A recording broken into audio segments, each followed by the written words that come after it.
The betrayal felt like a gut punch, shattering my 3.5-year marriage in an instant. But even that didn't prepare me for the shocking moment a year later, when the very wife I had ghosted tracked me down, convinced she could win me back after her own life had completely imploded. The affair was discovered in February 2018, 3.5 years into our marriage. I worked a contract job that sometimes meant a lot of travel, but also gave me the flexibility to work from home. My wife, Kathy, held a high-powered, lucrative position as a director at a tech sales company. Things had definitely become strained. Her hours stretched longer and longer, and my travel, even if it wasn't constant, seemed to be a growing point of contention. Still, in my mind, we had what I'd consider a pretty good marriage. We'd met 5 years prior at a friend's cookout and just clicked. She was incredibly attractive, articulate, and to be honest, I felt like I'd landed a huge catch. My slightly rough-around-the-edges vibe, for some reason, really appealed to her. Within weeks, we were head over heels. Our apartments became a blur of passion, clothes practically flying off the moment we saw each other. After 18 months, we got married, moved into a big apartment, and started saving for our dream home. But as our 3rd anniversary passed, something shifted. I still loved her deeply, but little arguments started to flare up out of nowhere. When I brought up her increasingly late nights and constant work outings, she'd explode. She claimed it was all part of paying her dues as she climbed the corporate ladder. Her justification always. She'd snap that since I was also gone for weeks at a time, I had no right to question her. The truth was, my trips were only 3 or 4 days every 5 weeks or so, and I even offered to cut back. But these arguments? They were circular, endless, and always went nowhere. Looking back, it's painfully clear I was completely blind to her affair. Our fading sex life and her relentless late nights were the only real clues, but I never suspected this. I just thought she was exhausted from work. Yet the constant rejections whenever I tried to initiate intimacy had truly started to erode my ego. I never saw the secret texting I'd read about in other stories. She mostly used a work phone, and she spent a lot of time in our spare bedroom, which she'd turned into her home office. Then, around September 2017, Kathy started coming home from work only to head straight out to another work engagement. This escalated from 1 night a week to 3, sometimes even more. I'm not naturally the jealous type, but I knew she was a beautiful woman, constantly surrounded by male CEOs. I figured she'd have to fend off some attention, but she always presented herself as purely focused on her career. The first true flicker of suspicion, that gut-wrenching feeling, hit me about a month before D-Day. She'd stopped at the supermarket on her way home, and I went out to help her with the groceries. As I was grabbing bags from the back seat, something pink caught my eye, glinting just beneath the front passenger seat. It was a bra. Her bra. I knew her preferred brand, the specific clothing store she bought them from. It was undeniably hers. Looking back, that bra was a blaring siren I completely missed. When she was feeling intimate, she always took off her bra first. I don't know why, but seeing it there, misplaced, sent a wave of nausea washing over me. Why was her bra under the car seat? My heart was pounding so hard I felt dizzy. When I brought the groceries into the kitchen, Kathy actually asked if I was okay, saying I looked like I'd seen a ghost. I just brushed it off. It took every ounce of self-control I possessed to hide the storm raging inside me. I made myself appear calm, undisturbed. But in that moment, I knew I had to find out what was truly going on. That night, and the next day, my mind raced, replaying every interaction, searching for clues I might have overlooked. But besides the bra, I had nothing concrete. We lived in a big city, and her office was downtown. It was impossible to just follow her. So, I decided to push the awful idea of an affair out of my mind, at least for a while. I thought maybe I just needed to give her more attention, rekindle something. One Friday after work, I meticulously prepared a delicious meal. I set the dining table with our best plates, silverware, candles. I even bought a beautiful bouquet of flowers and a lovely bottle of wine. When Kathy breezed in, as usual, I showed her everything I'd prepared. She glanced at it, offered a quick, dismissive apology, and said she was so sorry, but she had to go to a neighborhood hangout with her coworkers. She promised to take a quick shower and grab a snack with me before she left. I must have gone utterly silent. My insides literally flipped. The rage that simmered beneath my carefully constructed calm exploded. I can't even describe the ferocity of the anger I felt in that moment. I was done. While she was in the shower, I grabbed my work cell phone, an old one I'd been meaning to use as a tracker, and quietly, deliberately, tossed it into her back seat. This was it. This was my way of finding out. Then I walked back into the kitchen and, without a word, swept the entire beautiful dinner, the flowers, everything, into the trash. Kathy emerged from the shower, looking stunning as always, completely oblivious. "All right, let's eat," she said cheerfully. "Never mind," I retorted, my voice flat. "Go out with your friends." She gave me a weird look. "Are you angry?" she asked. "I'm sad that you never want to do anything with me," I replied, my voice cracking slightly. She immediately got defensive, sarcastically remarking on my short fuse and telling me to stop acting like a kid. "Foolish me," I muttered, letting her words wash over me. For once, just once, I had wanted us to spend an evening together. She just gave me a sly, almost smug smile and stormed out the door. The moment she left, I pulled out my own phone and started tracking my work phone. About 20 minutes away, at the very bar she often claimed to visit with coworkers. I saw it stop. My heart hammered against my ribs. I drove over there, found her car in the parking lot, and parked across the street, waiting.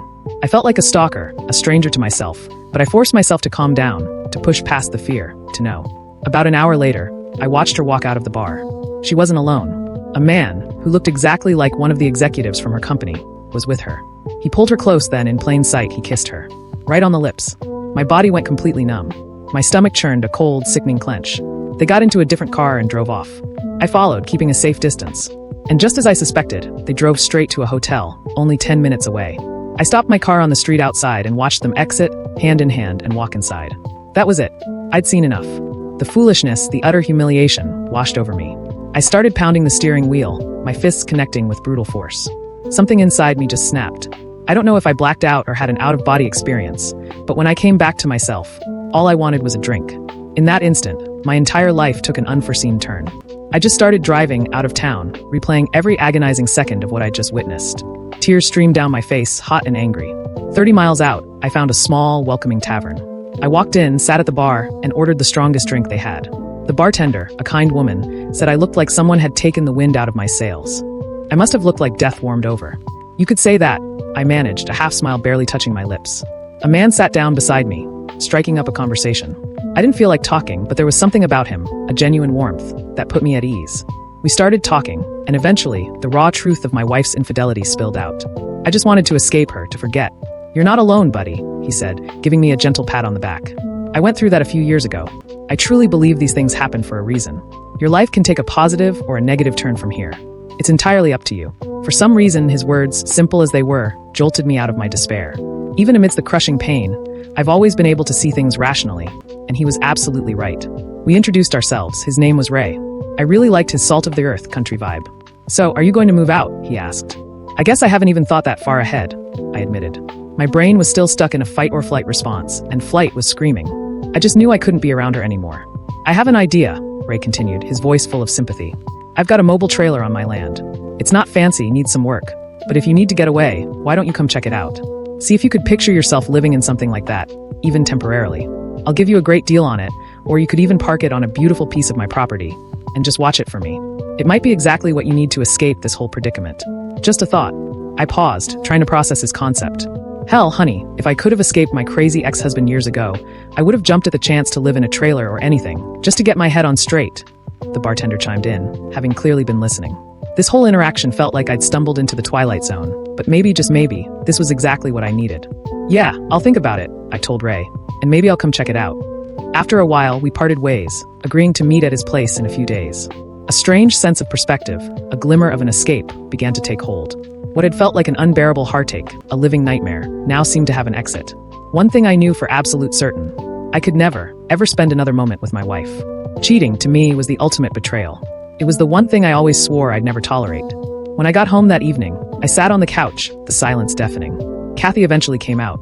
"Where have you been?" she asked, her tone accusatory. I turned to face her. "You know, I went to grab drinks," she replied.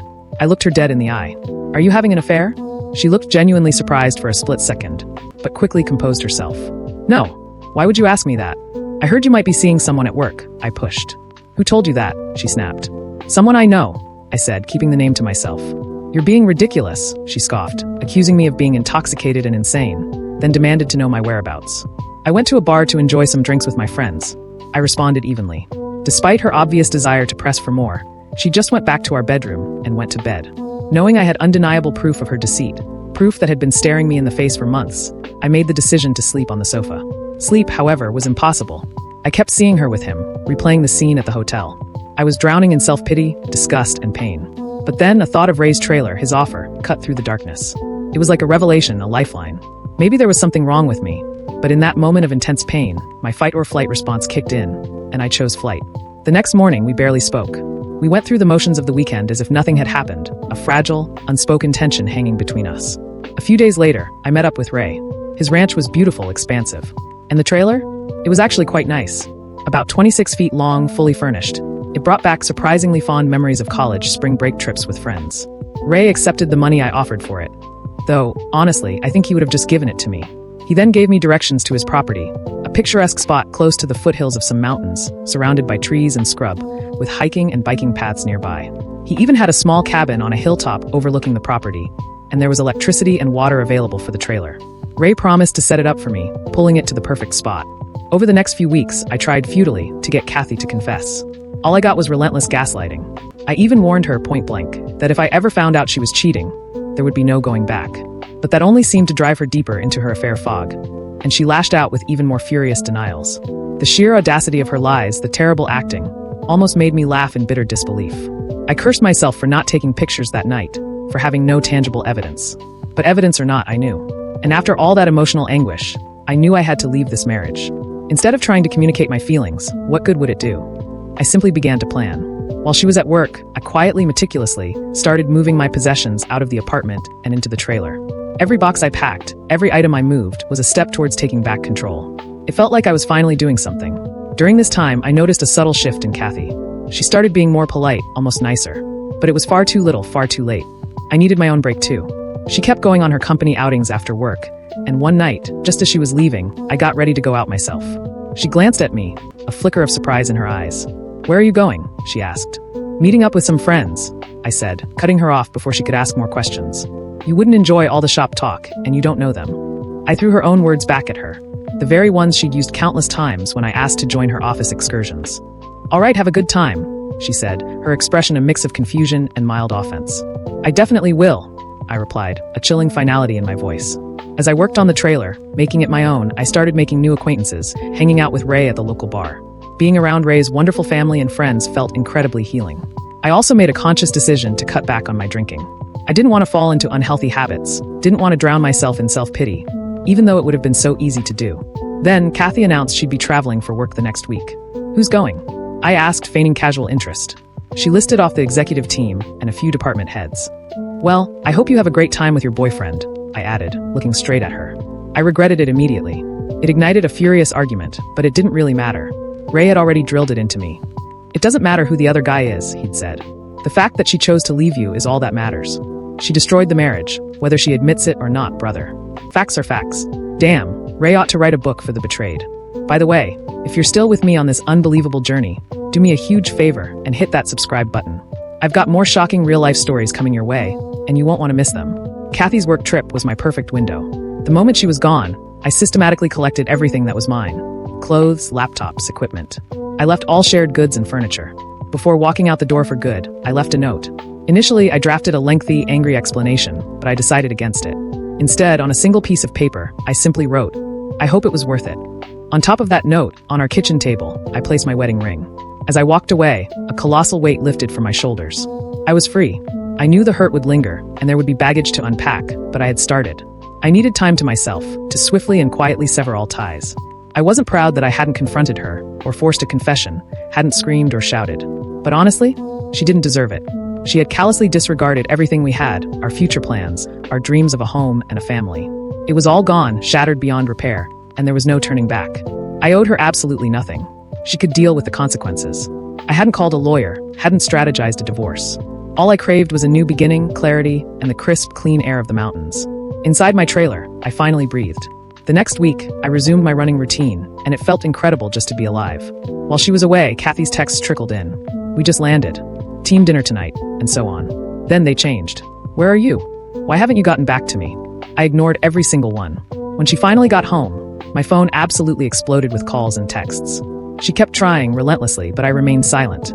Even her mother called after the first day, but I didn't pick up. My own father, the only family I really have, wasn't close to her, so he wasn't dragged into it.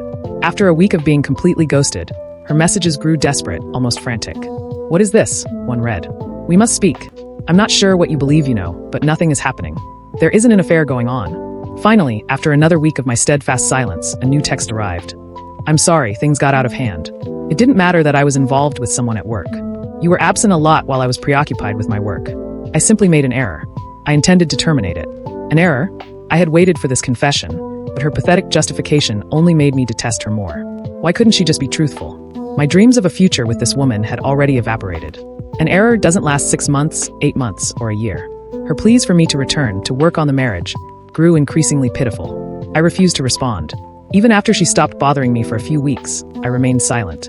I couldn't risk her finding out where I lived, couldn't let her snoop around my new life. I wouldn't allow her to destroy the sanctuary I was building. Then came the nasty texts. You're a coward. You refuse to speak to me.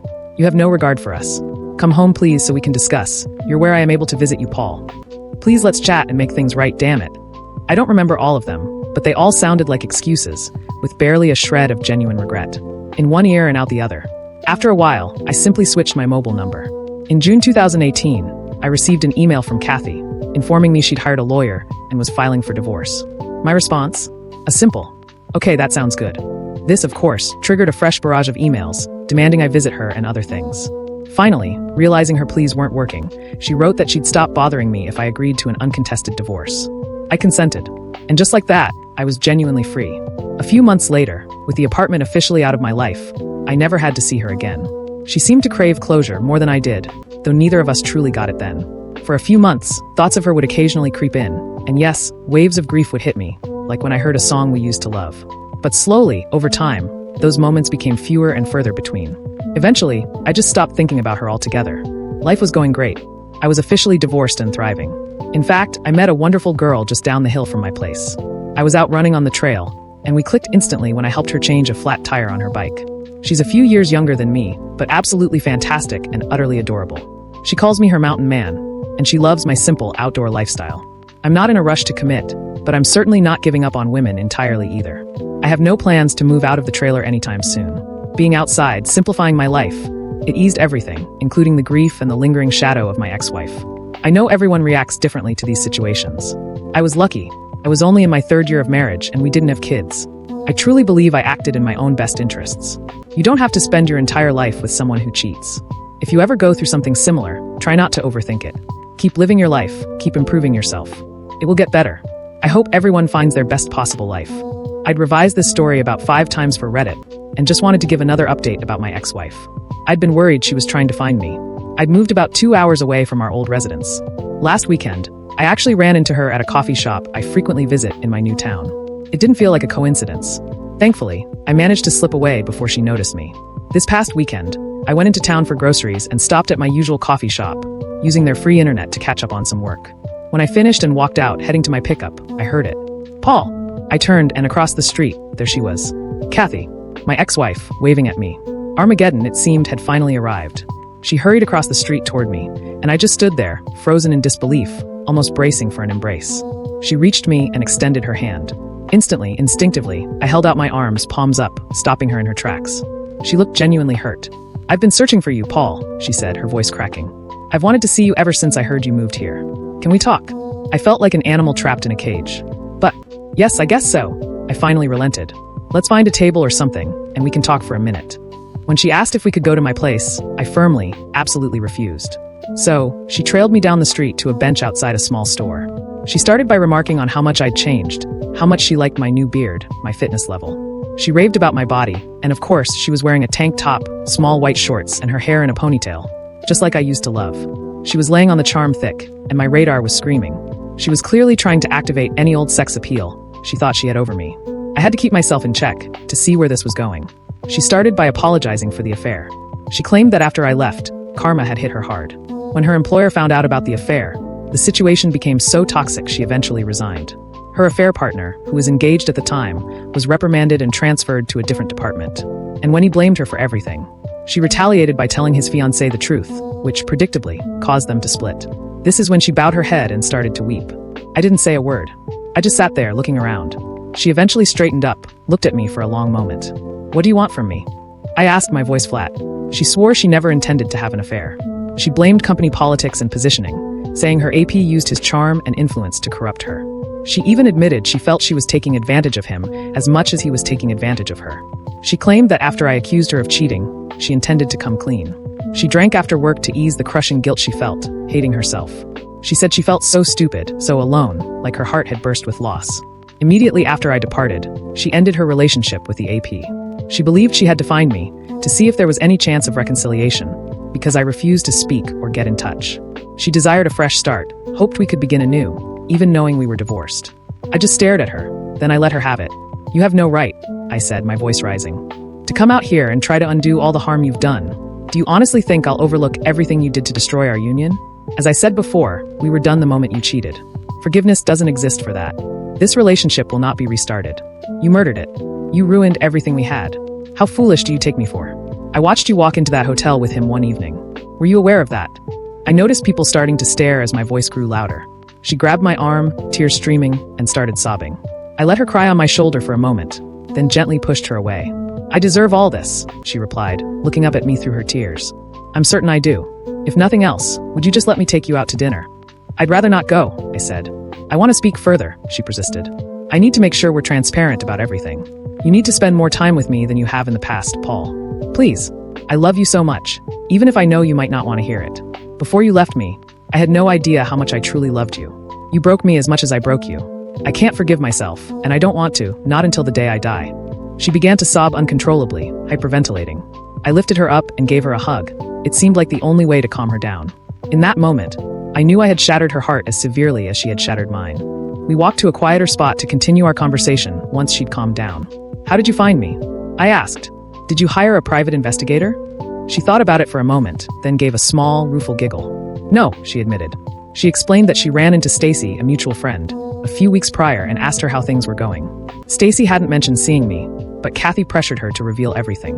I'd specifically warned Stacy not to tell her, so she was reluctant, but Kathy persisted.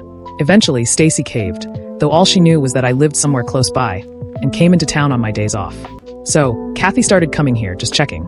I actually chuckled at that, thinking, damn, Stacy can't keep her trap shut. Kathy blushed. We ultimately decided to have dinner at a charming little spot with a patio. I made sure we didn't drink anything. I wasn't going to give her any excuse to be overly affectionate or claim she was too inebriated to drive. In fact, we had a surprisingly good conversation. Afterward, I escorted her back to her car. She insisted she hadn't dated anyone else since I left and vowed fervently that I was the only person she wanted. She pushed hard for me to stay longer. No, it's still way too early for me to go down that road, I told her. She pleaded with me to come back, but I didn't say yes. I gave her my new email address, but nothing more. When she asked for my phone number, I simply said, you'll just blow it up with texts and calls. She wept over it, but in the end, she accepted my decision. Before she left, she promised to send an email with information on returning to town the following weekend. But then, just before she got in her car, I asked her directly, would you have forgiven me if I had been the one cheating? She paused, reflecting. Yes, in time, she finally replied, but only if we saw a marriage counselor and worked through the healing process with lots of talking, maybe even a binding agreement.